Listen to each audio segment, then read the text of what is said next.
నమస్తే. దయచేసి ఈ వీడియోని 10 మందికి, 100 మందికి, 1000 మందికి, 1,00,000 మందికి, తెలంగాణ ప్రజలందరికీ షేర్ చేయండి. వ్యవస్థలో జరిగిన లోపమా, మిస్కమ్యూనికేషనా, కోఆర్డినేషన్ లేకపోవడమా, లేదా ఇదొక పెద్ద డ్రామానా తప్పించుకోవడానికి? ఏం జరిగింది అన్నది మీరే డిసైడ్ చేయండి ఈ వీడియో చూసిన తర్వాత. వీడియోలోకి వెళ్ళే ముందు ఒక్కసారి ఈ విజువల్స్ చూడండి. మీకు అందరికీ తెలిసిందే కదా, మొన్న అర్ధరాత్రి 12:30 సమయంలో క్రాంతిదళ అధ్యక్షుడు, తెలంగాణ ఉద్యమకారుడు పృథ్వీరాజ్ యాదవ్ని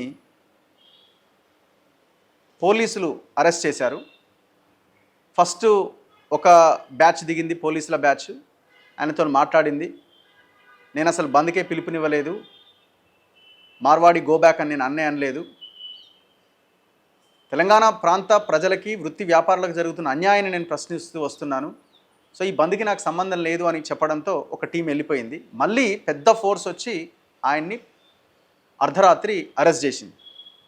ఇది మన కండ్ల ముందున్న కనబడుతున్న వాస్తవం. లక్షలాది మంది, కోట్లాది మంది తెలంగాణ మొత్తం ఈ వీడియోలు చూసింది. తర్వాత ఆయన నల్లకుంట పోలీస్ స్టేషన్ తీసుకెళ్లారు. ఆ పోలీస్ స్టేషన్ తీసుకెళ్ళిన తర్వాత ఆయనకు సంబంధించిన అనుచరులు కానీ, అభిమానులు కానీ, ఆ క్రాంతిదళ్ మెంబర్స్ వీళ్ళందరూ వచ్చి అక్కడ ధర్నా చేశారు. ధర్నా చేస్తే అక్కడ కొంత ఇబ్బంది అవుతుందని అక్కడి నుంచి ఆయన్ని 2-3 పోలీస్ స్టేషన్లు తిప్పుకుంటూ బండ్లగూడ పోలీస్ స్టేషన్లో పెట్టారు. ఇది ఓవైసీ హాస్పిటల్ కొంచెం దూరంలో ఉన్న ఏరియా ఇది. ఆ బండ్లగూడ పోలీస్ స్టేషన్లో పెట్టి సాయంత్రం 4 గంటలకు ఆయన్ని రిలీజ్ చేశారు. ఇది మన అందరికీ జరిగిన విషయం. అయితే విషయం ఏంటంటే, ఆయన రిలీజ్ అయిన వెంటనే జరిగిన హైడ్రామా ఏంటి? 4 గంటలకి 3rd ఫ్లోర్లో ఉన్న పోలీస్ స్టేషన్ నుంచి పోలీస్ స్టేషన్ 3rd ఫ్లోర్ నుంచి కిందకి తీసుకొచ్చారు. తీసుకొచ్చిన తర్వాత ఆయన మీడియాతో మాట్లాడుతుండగా, విమలక్క మాట్లాడుతుండగా, లేదు మీకు ఇంకా టైం కాలేదు, పోలీసులు ఇప్పుడే, మా అధికారులు, ఉన్నతాధికారులు ఇప్పుడే వెళ్ళొద్దన్నారు, మళ్ళీ లోపలికి వెళ్ళండి అని తీసుకెళ్లే ప్రయత్నం చేశారు. అప్పుడు విమలక్క గారు ఎవరైతే నల్లకుంట, ఇప్పుడు ఆయన కేసు నమోదైంది నల్లకుంట పోలీస్ స్టేషన్ పరిధిలో, అక్కడ లోకల్ ఏసీపీ ఎవరు? ఉస్మానియా యూనివర్సిటీ ఏసీపీ జగన్ గారు. అరే మీరే బొమ్మన్నారు, మళ్ళీ మీరే అడ్డుకుంటున్నారేంటి అంటే, అప్పుడు విమలక్క గారికి ఏసీపీ జగన్ గారికి మధ్య ఒక కన్వర్జేషన్ జరిగింది ఫోన్లో. ఒక్కసారి ఆడియో కన్వర్జేషన్ వినండి.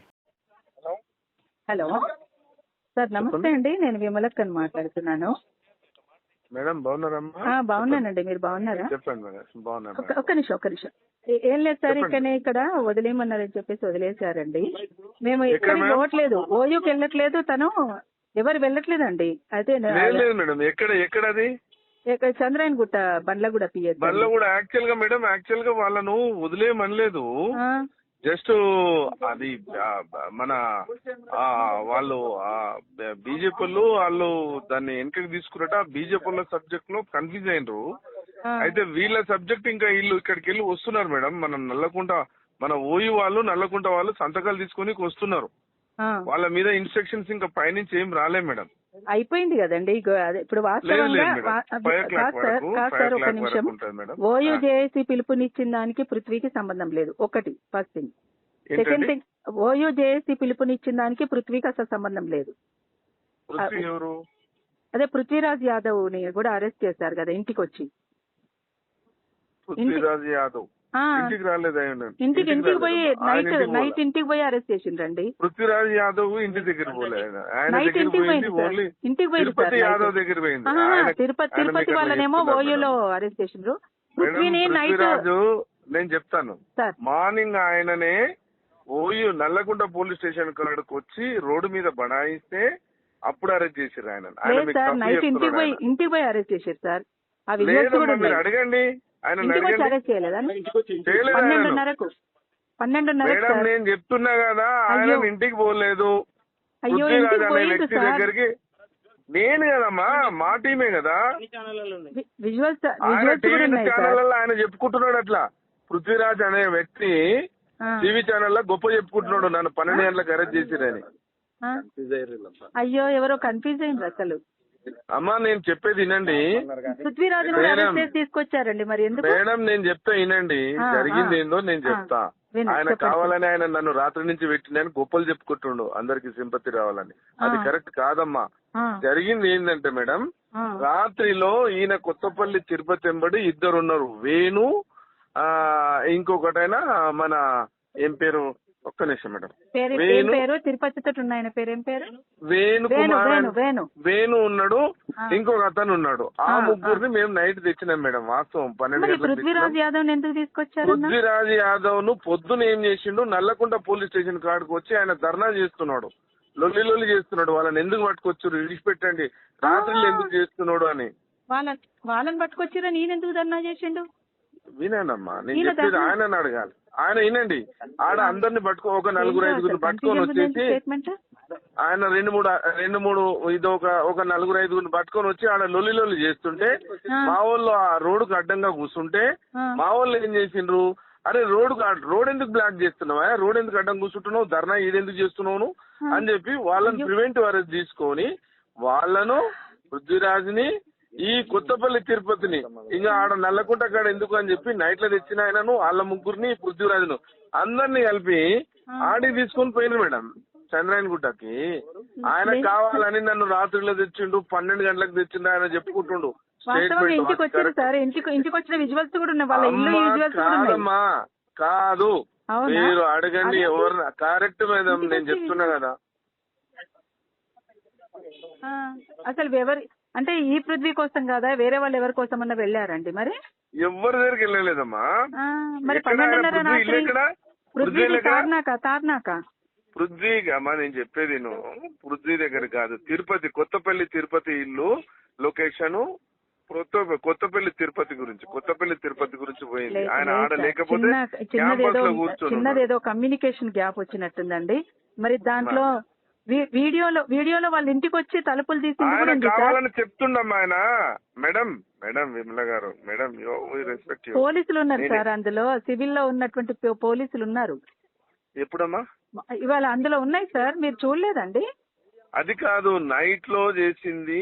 నేనేమంటున్నంటే ఈయన ఎవరు, ఈయన కొత్తపల్లి తిరుపతికి వేణుకి అసలు వీళ్ళు ఇచ్చినటువంటి స్టేట్మెంట్ కి పృథ్వీకి అసలు సంబంధం లేదు సార్. పృథ్వీరాజ్ యాదవ్ ని ఇంటికి వచ్చి తీసుకుపోయినరు 12:30 రాత్రి. మేడం నేనేమంటున్నా, మీరు ఒకసారి చెకప్ చేసుకోండి. నిజమే సార్, నిజమే. అసలు వినండి, అరే నేనేమంటున్నా మీరు తెలుసుకోండి. నన్ను కూడా మీరు అంటున్నారు కదా, నేను కూడా తెలుసుకోండి. అంటలేను సార్, అయినా వాళ్ళందరినీ మేడం నేను చెప్తే వినండి, చెప్పండి. ఎవరైనా పర్వాలేదు, వాళ్ళని 5 o'clock పంపిస్తాము. మా వాళ్ళు వస్తున్నారు, వాళ్ళ సంతకాలు తీసుకోవాలి. లేదమ్మా 4 అవుతుంది, 5 o'clock వరకు ఉండాల్సిందే మేడం. వాళ్ళను తెలంగాణ ఉద్యమం జరిగినప్పుడు కూడా అమ్మా నేనేమంటున్నా, సంతకాలు జస్ట్ 4 అవుతుంది, ఒక 1 hour జస్ట్ వస్తున్నారు మా వాళ్ళు. సంతకాలు పెట్టలే ఇంకా, వాళ్ళు సంతకాలకు పంపిస్తున్నా. Just madam please. ఓకే, విన్నారు కదా ఏమంటున్నారు ఏసీపీ గారు? అసలు పృథ్వీరాజ్ ఎవరు? పృథ్వీరాజ్ను మేము అరెస్ట్ చేయడం ఏంటి? పృథ్వీరాజ్ ఇంటికి మేము వెళ్ళడం ఏంటి? నేనే కదా మేడం, నేనెక్కడ వెళ్ళినా. ఆయన గొప్ప చెప్పుకుంటున్నాడు. ఆయన నల్లకుంట పోలీస్ స్టేషన్కి వచ్చి ఎవరో అరెస్ట్ అయితే ఆయన ధర్నా చేస్తే ఆయన ధర్నా చేయొద్దని తీసుకొచ్చినాం, లా అండ్ ఆర్డర్ ఇష్యూ వస్తుందని. అంతే తప్ప ఆయన ఇంటికి మేము ఎక్కడ పోయినాము, నేనే కదా ఇక్కడ ఏసీపీ, నాకు తెలియకుండా ఎట్లా పోయిరు అన్నది ఆయన చెప్తున్న వర్షన్. ఏమనాలా? విజువల్స్ కనిపిస్తున్నాయి, ఆయన అరెస్ట్ అయింది, అర్ధరాత్రి ఇంటి తలుపులు కొట్టింది కనిపిస్తున్నది. అన్ని ఛానల్లో, మన ఛానల్తో పాటు అన్ని ఛానల్లో వార్తలు వచ్చినాయి. మరి ఏసీపీకి ఇది కనబడలేదా? ఏసీపీకి తెలియకుండా ఎట్లా జరుగుతుంది? అంటే వినడానికి ఆశ్చర్యం అనిపిస్తున్నది, కానీ ఇంకొంత డెప్త్గా ఆలోచిస్తే ఇది డ్రామా కూడా అనిపిస్తున్నది. ఎందుకంటే అప్పటికే బాగా వైరల్ అయింది, ప్రజల్లో చర్చకు దారి తీసింది. అరే గతంలో కూడా ఇట్లాంటి అరెస్ట్ జరగలేదు, ఆయన ఎందుకు అరెస్ట్ చేసిరు, అసలు సంబంధం లేకుండా ఎందుకు అరెస్ట్ చేసిరు, రీజన్ ఏంటి అన్నది కూడా తెలియదు. ఏసీపీ ఏమంటున్నాడు? ఆయన కోసం ఆయన ఎవరినో అరెస్ట్ చేస్తే వాళ్ళ కోసం ఆయన వచ్చి ధర్నా చేస్తుంటే మేము ఎత్తుకొచ్చినామని అంటున్నాడు. అసలు అక్కడ ఆయనని అరెస్ట్ చేస్తే ఆయన కోసం వేరే ఆ క్రాంతి దళకు సంబంధించిన వాళ్ళు ధర్నా చేసిరు, ఆయన ధర్నా చేయలే అక్కడ నల్లగొండ పోలీస్ స్టేషన్ ముందు. మరి ఏసీపీ తప్పు చేసినట్టే కదా, తప్పులో పడ్డట్టే కదా. మరి ఏసీబీకి తెలియకుండానే ఆ మిగతా పోలీసులు అంతా పోయి ఆయన ఇంటిని చుట్టుముట్టి అరెస్ట్ చేసి తీసుకొచ్చిరా? అసలు ఏసీపీ ఆధ్వర్యంలోనే ఉందా నల్లకుంట పోలీస్ స్టేషన్, లేకపోతే వేరే వేరే రాష్ట్రం పోలీసులు, లేకపోతే ఈ మార్వాడి వాళ్ళ చేతుల్లో ఉందా? అంటే ఇవన్నీ జనం నుంచి వస్తున్న క్వశ్చన్స్ ఇవన్నీ. నాకైతే ఆశ్చర్యం అనిపించింది. ఒక రకంగా ఆశ్చర్యం అయిన తర్వాత మళ్ళీ ఇది డ్రామా అనిపిస్తున్నది. ఎందుకంటే ఇది పెద్ద ఇష్యూ అయిపోయింది, దీని నుంచి తప్పించుకోవాలంటే ఇది ఏదో కోఆర్డినేషన్ లోపం వల్ల జరిగిందా, ఇది అంతా ఉత్తదే, ఇది ఏదోలే జరిగింది, ఏదో జరిగింది అని అనుకోవాలన్నట్టు వినేటోళ్ళు. ఏం వ్యవస్థ ఇది, ఏం వ్యవస్థ? ఒకవేళ అది మిస్కమ్యూనికేషనే, కోఆర్డినేషన్ లోపమే అయితే గనక, డ్రామా కాకపోతే, ఇంతకంటే దారుణం ఇంకొకటి ఉందా? అంటే రేపు పొద్దున ఎవరైనా మంత్రులను లేకపోతే ఎమ్మెల్యేలను ఎవరైనా ఎవరు లేపకపోవచ్చు అన్నట్టుగా. అంటే మీకు వ్యవస్థల మధ్య కోఆర్డినేషనే లేదు, ఇంత కమ్యూనికేషన్ గ్యాప్. సో ఈ వీడియోని మ్యాక్సిమం షేర్ చేయండి. సిస్టంలో ఉన్న ఈ లోపాన్ని, ఇంత దారుణంగా వ్యవహరిస్తున్న విధానాన్ని మనం క్వశ్చన్ చేయాల్సిన అవసరం ఉంది. ప్రజలందరికీ వీడియో వెళ్ళాల్సిన అవసరం ఉన్నది. చూస్తూనే ఉండండి మన తొలి వెలుగు.